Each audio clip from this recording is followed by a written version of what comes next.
অনেক বাড়িতে মা বোন, সবার বাড়িতে তো মা বোন আছে, আমার আলোচনা অনেক মা বোন শুনছেন। মা বোনদের উদ্দেশ্যে একটু হালকা বলতে চাই, এক রাত তো সব কথা বলা যায় না।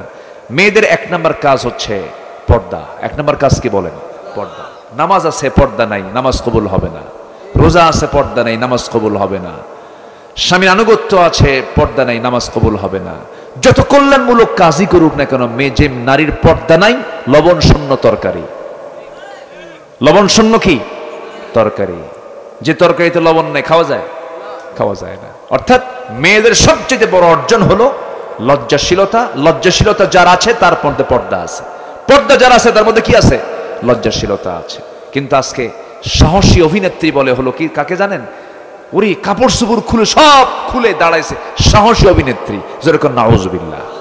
আজকের এই নোংরা দুনিয়া, উলঙ্গ দুনিয়াতে, অর্থাৎ আজকের দুনিয়াটা হয়ে গেছে এখন চামড়া দেখানোর প্রদর্শনী চলছে। এখন এই উলঙ্গ দুনিয়ার মাঝে আমার মা আপনাকে চ্যালেঞ্জ হিসেবে আপনার পর্দা অবলম্বন করতে হবে, ইমানকে টিকে রাখতে হবে। একটা মাছ আছে যে মাছটার বসবাস হলো কাদাতে, মাটির গর্তের ভিতরে, কিন্তু কাদার মধ্যে 24 ঘন্টা থাকার পরও তার শরীরে চুল পরিমাণ কাদা স্পর্শ করে না।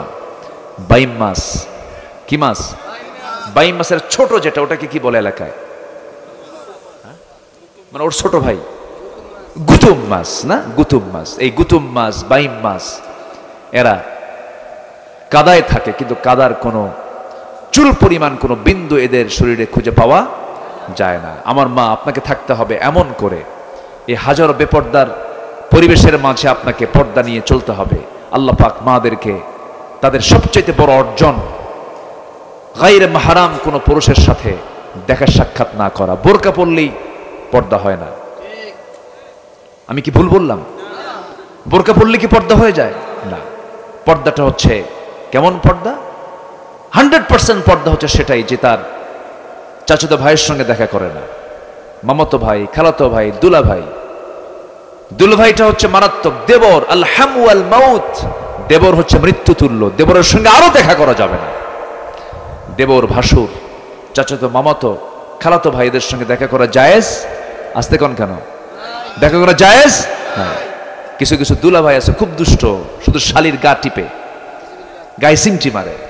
এরকম কিছু দুষ্ট দুলা ভাই আছে না নাই বলেন? আছে। শালি কি করবে? বোনের হাজবেন্ড মাঝে মাঝে আবার কয় হোন্ডায় ওঠ, হোন্ডায় উঠায়। দুলাভাই হোন্ডার সামনে বসে আছে, শালি হোন্ডার পেছনে।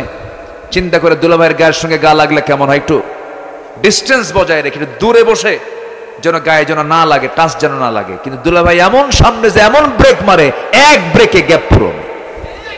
অতএব ওই হুন্ডায়, যে হুন্ডায় গ্যাপ পূরণ করে, ওই হুন্ডায় চড়ার দরকার নাই, কোনো দরকার নাই। যুবকরা, গার্লফ্রেন্ড থাকা যাবে না। গার্লফ্রেন্ড এই শব্দটা হলো ওয়েস্টার্ন, পশ্চিমাদের তৈরি করা কথা। কোন গার্ল বন্ধু, গার্ল ফ্রেন্ড, বান্ধবী থাকতে পারে না। পুরুষের বান্ধবী জীবনে একটা হবে, সে হচ্ছে তার বউ। ঠিক কিনা বলেন? আর একজন নারীর জন্য কি বয়ফ্রেন্ড বলে নাকি? হ্যাঁ, বয়ফ্রেন্ড, বিএফ জিএফ। বয়ফ্রেন্ড থাকবে নারীর জীবনে একজন, সে হচ্ছে তার বৈধ স্বামী। ইজাব কবুল হবে, দুজন সাক্ষী সামনে থাকবে, বাবার উপস্থিতিতে মেয়ের বিয়ে হবে, চতুর্দিকে এলান হয়ে যাবে যমকের বিয়ে হচ্ছে। এই বিয়ের বৈধতা নিয়ে বুক উঁচু করে সামাজিক মর্যাদা নিয়ে স্ত্রীর সঙ্গে প্রেম করো, স্ত্রীর সঙ্গে মহব্বত করো, এটা হবে জান্নাতের কারণ। অন্যের বইয়ের দিকে তাকায়ও না। অন্যের বইয়ের দিকে তাকানো কিছু লুচ্চা টাইপের লোক আছে না নাই বলেন? আছে না নাই? আচ্ছা, ওরা বিয়েও করে না, ওদের বিয়ের দরকার নাই তো। বিয়ে তো এক ঝামেলা, ওরা বিয়ে এক ঝামেলা মনে করে। এগুলো নোংরামি। এই নোংরামি থেকে যুবকরা বের হয়ে আসতে হবে। বিবাহ পূর্ব কোনো প্রেম শব্দ নেই। প্রেম বিয়ের আগে হয় না পরে হয়? পরে হবে প্রেম। বিয়ের আগে কোনো প্রেম হয় না। বিয়ের আগে হয় হচ্ছে নোংরামি, দুষ্টামি, জেনা, ব্যভিচার হয়। বিয়ের আগে কোনো প্রেম হয় না। গাছের গোড়ায় গোড়ায়, পার্কের বিভিন্ন মোড়ে মোড়ে এই যে তোমরা যে দেখতে পাও, এগুলো কোনো প্রেম নয়। এগুলো সব 1.5 হাত লাঠি দিয়ে পিটায় সোজা করতে হবে। এগুলোর সুযোগ দেওয়া যাবে না। এগুলো মানি হলো অসুখ বিসুখ, রোগ, বিভিন্ন রোগ সমাজের মধ্যে জারি হয়ে যাবে এবং এটা সমাজে মহামারী আকার ধারণ করবে। জেনা আছে যেখানে, নতুন রোগ আছে সেখানে। আল্লাহ পাক এই সমস্ত অপকর্ম থেকে আল্লাহ পাক আমাকে আপনাকে হেফাজত করুন, জোরে বলি আমিন। নিজের মেয়েকে পড়াবেন, সমস্যা নাই, পর্দা নিয়ে পড়াবেন, খেয়াল করতে হবে। সেদিন আমি গত বছর আমার চুয়াডাঙ্গা মাহফিল ছিল, আমি খাইতে বসছি, এক মুরব্বী এসে বলে, হুজুর আমার বড় মেয়ের জন্য একটু দোয়া করবেন। কেন? বড় মেয়ের বিয়ে দিছি কোথায়? কে ঠাকুরগা। কে চুয়াডাঙ্গা হলো খুলনা, আর ঠাকুরগা হলো রাজশাহী ডিভিশন, রংপুরের ওই মাথায়। এত দূর বিয়ে দিলেন। ঘটককে হুজুর মোবাইল, ঘটককে মোবাইল।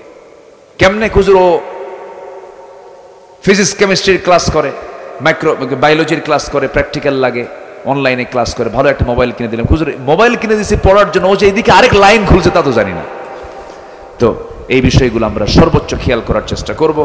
আল্লাহ রাব্বুল আলামিন এই প্রযুক্তির দুনিয়ায় প্রযুক্তির মিসইউজ না করে প্রযুক্তিকে সঠিকভাবে কাজে লাগায়া যেন আমরা ঈমানকে ঠিক রেখে আমাদের পরিবার, আমাদের সন্তান, আমাদের সমাজ যেন আমরা পরিচালনা করতে পারি, সেই তৌফিক সবাইকে দান করুন।